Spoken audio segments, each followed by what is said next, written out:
Hi there, Technico2389 and all the rest of you good people out there.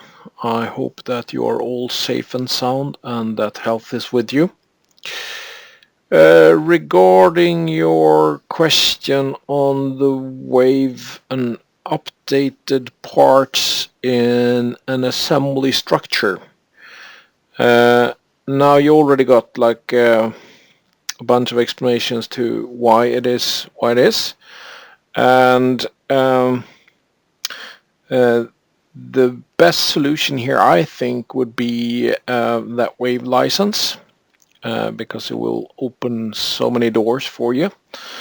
And if we have a look at that, we have created a simple assembly here. It's got two sub-assemblies, and each of those sub-assemblies have two components. We have a sender and we have a receiver. Now we can see that this part is not fully loaded. I'm not sure if I got a column in here somewhere. Nope. Never mind that, and bear with me for a while. So we have a sender which looks like that. We have a receiver which looks like that. Now there happens to be a wavelength being passed from the sender to the receiver. So really the receiver should be the same size as the sender. Now, in order to understand what's going on here, we need to load the actual data that contains those wavelengths. Now, in order to do that, if you would have the wave license, you would have a little button called wave mode, and that in its turn assemblies would enable the load into part data, where you can load all levels or none or immediate levels only.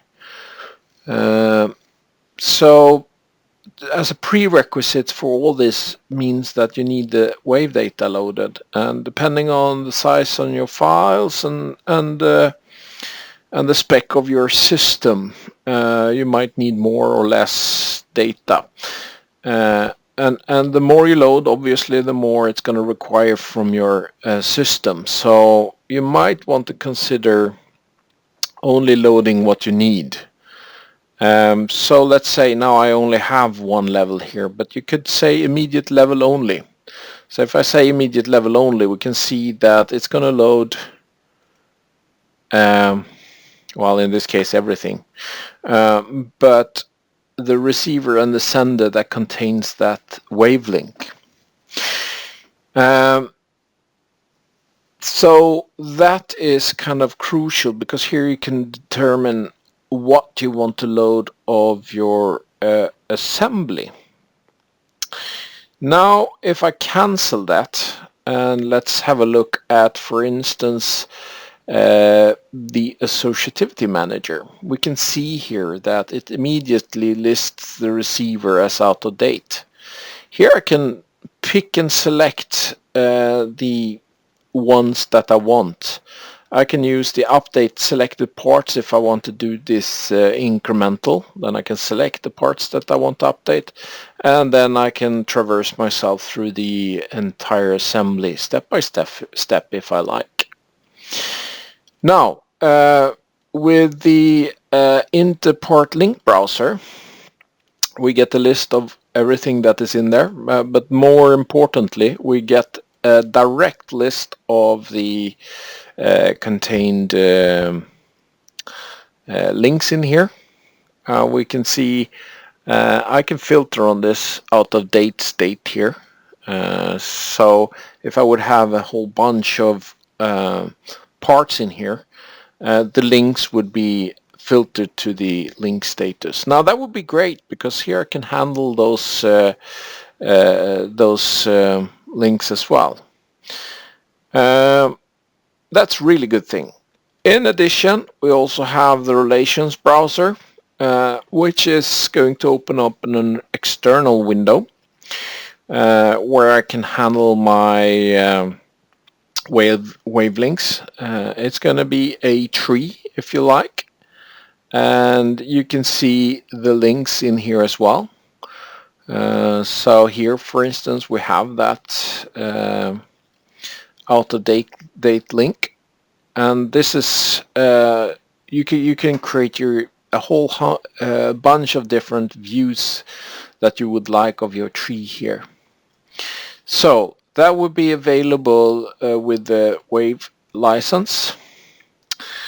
What else do we have in here that we would like? Well, I guess that's pretty much it. You also have the synchronized links that might be interesting to you, actually, which will also help you to, in a orderly manner, update your parts and traverse yourself through the entire assembly. Now, you said that you wanted your assembly compressed like that, which means that you will not be able to see what's up to date and what's out of date. Now, if I expand that, and if I, for instance, open up this in a separate window, we can see that we have the exclamation mark here that notes that this is out of date. If we look in the feature tree, we can see that, yes, that link body needs to be updated because it's out of date currently. Now, with the multi-window from the assembly node, well, this would be what you would get. With the additional Wave license there, you have those great tools at your hands, which would make your life a lot easier. But if you only want to report on what is out of date and what's up to date, etc., you could, for instance, now this is just a simple example. Let's focus on that out of date column here.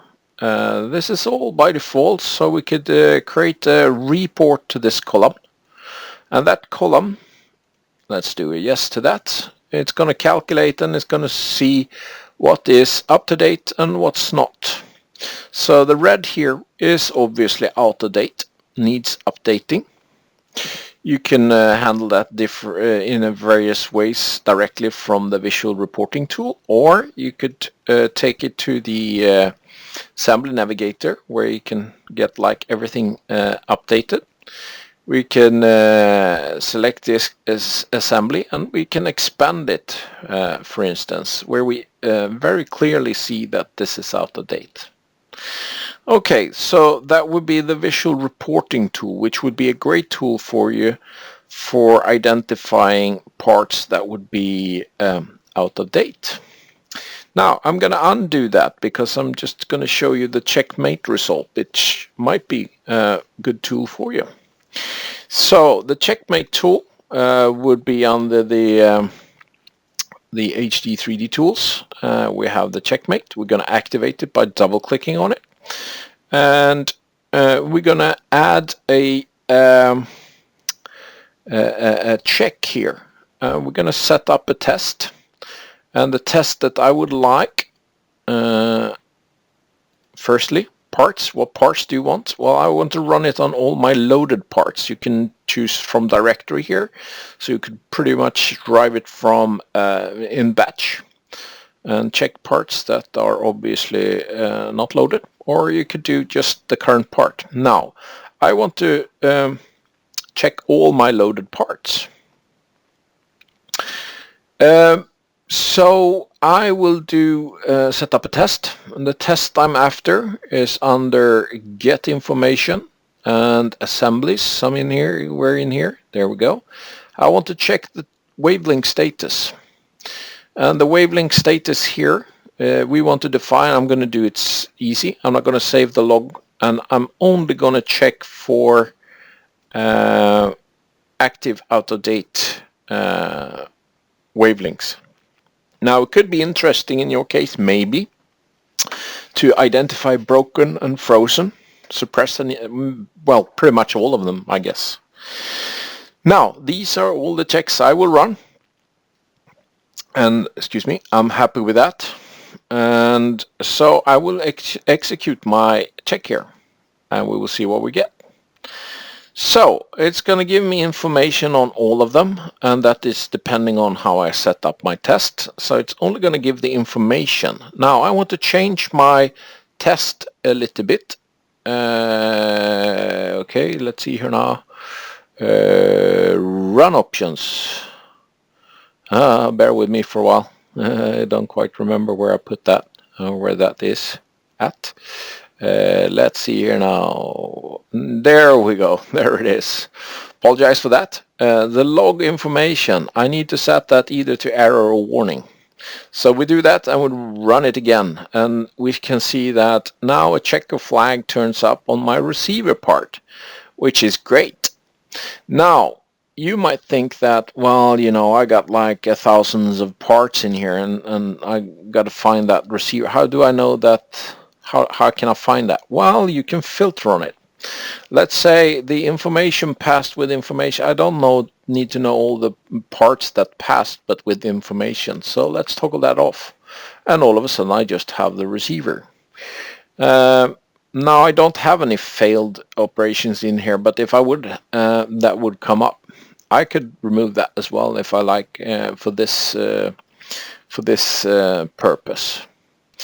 Now from here on I can actually navigate to that specific part. So if I right hand click on that and I say open in window, I can immediately identify via the part navigator that this link body is out of date. So let's make it up to date. Let's click the red box there, and everything is up to date. So we are back to the assembly.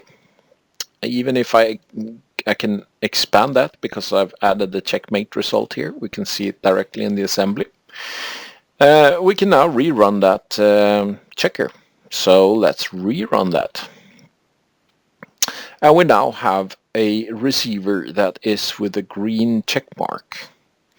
So moving back to the assembly navigator, we can see the green check mark is because that contains wavelength data, and it is up to date. So this would be one way for you to keep track of your wavelengths and what is out of date and what is up to date. I hope that this helps somewhat in your future endeavors, and to all you good people out there, take care, be safe, and hopefully I talk to you soon again. And that's all from me for now. Over and out from Fred. Bye bye.